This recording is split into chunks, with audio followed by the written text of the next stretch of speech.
Hi guys, আজি মই বনাবলৈ ওলাইছোঁ চিৰাৰে বনোৱা এটা ৰেচিপি। এই ৰেচিপিটো চিৰাৰ পোলাও বুলিও কোৱা হয়। এই ৰেচিপিটো বনাবলৈ মই লৈছোঁ চিৰা, নৰসিংহৰ পাত, কেঁচা জলকীয়া, পিঁয়াজ আৰু সৰিয়হ।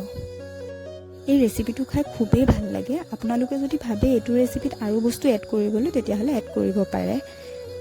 কাজু বাদাম, খিচমিচ এইবোৰ এড কৰিব পাৰে। আৰু মছলা মই যিবোৰ লৈছোঁ, মই চিম্পুলকৈ লৈছোঁ আৰু বেছিকৈ মছলা আপোনালোকে দিব পাৰে যদি খাই ভাল পায়, আৰু নেমু দিব পাৰে। চাওকচোন, মই লৈছোঁ পিঁয়াজ আৰু কুটি থৈছোঁ আৰু গোটেইখিনি। এয়া লৈছোঁ কেঁচা জলকীয়া, এয়া সৰিয়হ, বগা সৰিয়হটো, আৰু এয়া চাওক নৰসিংহৰ পাত, আৰু এইখিনি চেনি লৈছোঁ 4 চামুচমান মই চেনি লৈছোঁ। এয়া মই লৈছোঁ নিমখ আধা চামুচ নিমখ ল'লোঁ। আৰু আপোনালোকে যিমানখিনি চিৰা লয় তাৰ অনুমান কৰি আপোনালোকে নিমখ লৈ ল'ব। তেনেকৈ এয়া লৈছোঁ হালধি, তেনেকৈ আপোনালোকে ল'ব হালধি যিমানখিনি ল'ব লাগে। আৰু চিৰা মই ধুই লৈছোঁ।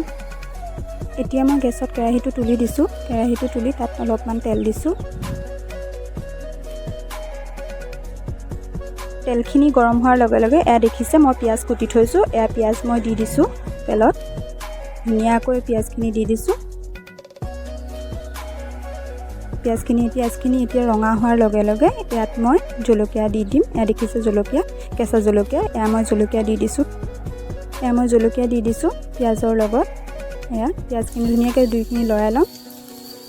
এতিয়া মই ইয়াত চিৰা দি দিছোঁ। ধুই থোৱা চিৰাখিনি ধুনীয়াকৈ মই ইয়াত দি দিম। এয়া দেখিছে গোটেইখিনি চিৰা দি দিম এতিয়া।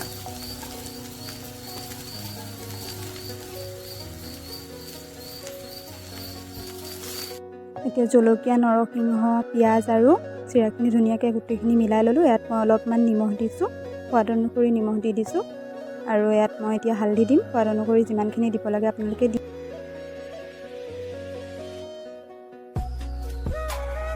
এতিয়া গোটেইখিনি মই মিক্স কৰি ল'ম ধুনীয়াকৈ। দেখিছে মিক্স কৰি লৈছোঁ মই। ধুনীয়াকৈ মিলাই ল'ম আৰু এইখিনি চাওকচোন, এতিয়া কালাৰটো কি ধুনীয়া হৈ গৈছে। ইয়াত এতিয়া মই অলপমান চেনি এড কৰিম। চেনি ধুনীয়াকৈ এইখিনি মিলাই লোৱাৰ পিছত চেনি অলপমান এড কৰিম। এয়া দেখিছে চেনি দিছোঁ মই। চেনি 4 চামুচ লৈছোঁ মই। চেনি ধুনীয়াকৈ এড কৰিম। এড কৰি ধুনীয়াকৈ এইখিনি মিলাই ল'ম আকৌ।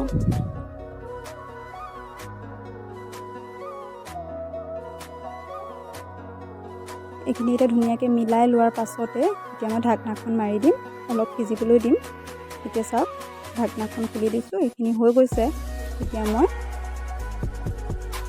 ধুনীয়াকৈ বাতিত ছাৰ্ভ কৰি ল'ম। আৰু এয়া দেখিছেনে আপোনালোকে কিমান যে ধুনীয়া হৈছে। ইয়াত আপোনালোকে নেমু দিব পাৰে, আৰু বহুতো মই আগতে কৈছোঁ বহুতো বস্তু এড কৰিব পাৰে। সকলোৰে ঘৰত হয়তো সকলোবোৰ বস্তু নাথাকিবও পাৰে, গতিকে চিম্পলভাৱে মোৰ দৰে বনাই খাব পাৰে আপোনালোকে। আৰু মোৰ ভিডিঅ'টো চাই যদি ভাল পালে like, comment, share and subscribe কৰিব। আৰু মোৰ সকলোবোৰ ভিডিঅ'ৰ ন'টিফিকেশ্যন পাবৰ বাবে তলৰ বেল আইকনটো ক্লিক কৰি দিব।